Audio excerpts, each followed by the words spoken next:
Explain to me how she's going. She's so far away from the ball. Why is her natural instinct to go for people's heads? I don't think she meant to do this. Like, Elisa Pili brings the ball down. Like, why is her natural instinct? Captain Insane, oh, Caitlin Clark. Why is her natural instinct to go for the head? And the refs called it a no call. That's the second time. Second time Jacy Sheldon's gotten someone in the eye this season. And when you watch that play back, here's what stands out immediately. She's nowhere near the ball. Elisa Pili's driving to the basket, the ball is low, and Sheldon's hand is going straight for the head. The refs called it a no call. Let that sink in for a second. Like, what does she think is gonna happen here? She's nowhere near the ball. She's nowhere near the ball. Like, that's mad. It was a no call. How much more intentional does it have to look? I don't know if it's intentional. I hope it's not. Look, if it is intentional, and by the way, the Caitlin Clark was hilarious. Caitlin was like dribbling the ball here. Now compare that to the Dijanai Carrington incident with Caitlin Clark earlier this season. At least with Carrington, you could argue she was making a play on the ball. She was late, brutally late, but her hand was in the vicinity of where the ball had been a split second earlier. That's reckless. What we just saw with Sheldon. The ball's at waist level, and her instinct is to go high. That's a different category of problem. And here's why this matters beyond just this one play. When a player develops a pattern, when the same type of contact happens twice in the same season, you have to start asking questions about instinct and habit. And she was just so late on it. She at least at one stage went near the ball. At one stage went near the ball. You can make whatever argument. And by the way, like, I don't think Dijanai has the hand-eye. I don't think any player has the hand-eye coordination in real time with moving players to fully swipe and get someone in the eye like that. I don't think she has the hand-eye coordination to do that. I don't think anyone has the hand-eye coordination to do that. My guess is that she realized she was going to be late. She wanted to smack Caitlin Clark in the head. She wanted to foul Caitlin Clark, make sure. The hand-eye coordination argument is actually interesting here. Could Dijanai Carrington, in real time, with two bodies moving at full speed, intentionally swipe someone's eye? Probably not. The precision required would be superhuman. But that's not really the question we should be asking. The question is whether she made the decision to follow through with a reckless play after she knew she was late. And with Sheldon, the question becomes even simpler. Why is her natural defensive instinct taking her hands toward faces when the ball is nowhere close? Because if it happens once, you can call it an accident. Twice starts looking like a habit. This is so far away from the ball that I'm like, I don't know. Like, does she go near the ball at any stage? Okay, no. Let's watch this in slow motion. What's the closest she gets to the ball? It's like here, where her left hand is over the ball and her right hand is above. So she's made no contact here yet. The contact was her right hand. No, it's with her left. Not quite as bad. If it's with her left hand, it's not quite as bad. Like, no, like, explain to me how this happens.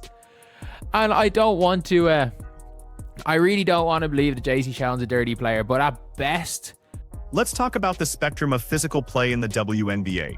Because there are levels to this. On one end, you've got hard screens and aggressive rebounding. That's basketball. Then you move into the reckless category. It's players who prioritize making a statement over making a safe play. Carrington probably lives there. She wants that emphatic block attempt, even if she's late. She wants that hard foul that sends a message. That's reckless, but it's not calculated. Then you've got Alyssa Thomas. And Thomas is in a different category entirely. Watch her set screens. She's not just setting a pick, she's waiting for the exact moment to make maximum contact. When Caitlin Clark tried to fight over that screen in July, Thomas didn't just hold her ground, she turned and delivered a forearm that could have broken Clark's jaw. That's not reckless. That's intentional. That's a player who's decided physical intimidation is part of her game. The real question with Jacy Sheldon is which category she belongs in. Because right now, she's got 2 eye pokes in one season, and both times her hands were nowhere near the ball. Surprised she didn't. I'm actually surprised considering how much stronger Alyssa Thomas is and bigger, and she didn't break Caitlin Clark's jaw. Like, Alyssa Thomas is what I would call a dirty player. I actually don't think Dejanay's a dirty player. I think Dejanay's wrecked. I think Dejanay cares more about the like emphatic plays that it leads to her making dangerous plays. I think she's reckless. I think Jacy Sheldon is in that reckless category.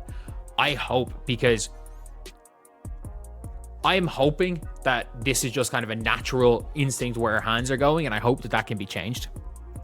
And it's still not looking great, you know. Like, here's the uncomfortable reality about eye injuries in basketball.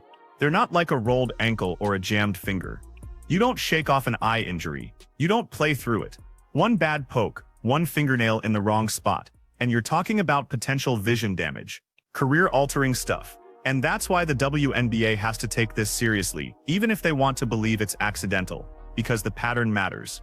In the NBA, Draymond Green built an entire reputation on plays that individually might have been defendable, but collectively revealed something about how he approaches physical contact. The kick to Steven Adams' groin in 2016, the eye poke to LeBron in 2018, the chokehold on Rudy Gobert last season.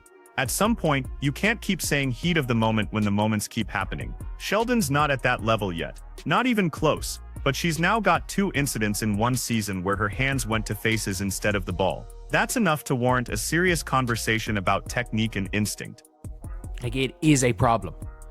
Like, that is a thing. It's the second time she's got someone in the eye. And that's not a good look. It's not. Like, the eyes are, like, you don't fuck with someone's eyes. Like, it's one of those ones where if you're doing that and something goes wrong, like, someone can actually, you know, get themselves in trouble. So, yeah. This is a weird one here. Obviously, Elisa Peely's eye, her eye getting in a black eye there, and it's an unfortunate thing. And again, the comparison to Draymond is instructive here because it shows how the league tends to handle these situations. They wait, they give benefit of the doubt, they call it competitive fire, and then one day you wake up and realize you've got a player who's been suspended multiple times, who's cost their team playoff games, who everyone knows is going to do something dirty, but nobody can stop it. The WNBA doesn't want that.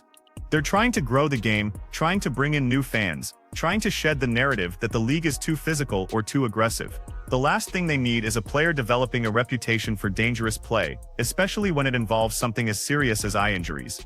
So what happens if Jacy Sheldon does this a 3rd time? Because that's the real test. Twice can be unfortunate coincidence. 3 times is a pattern that can't be ignored. There.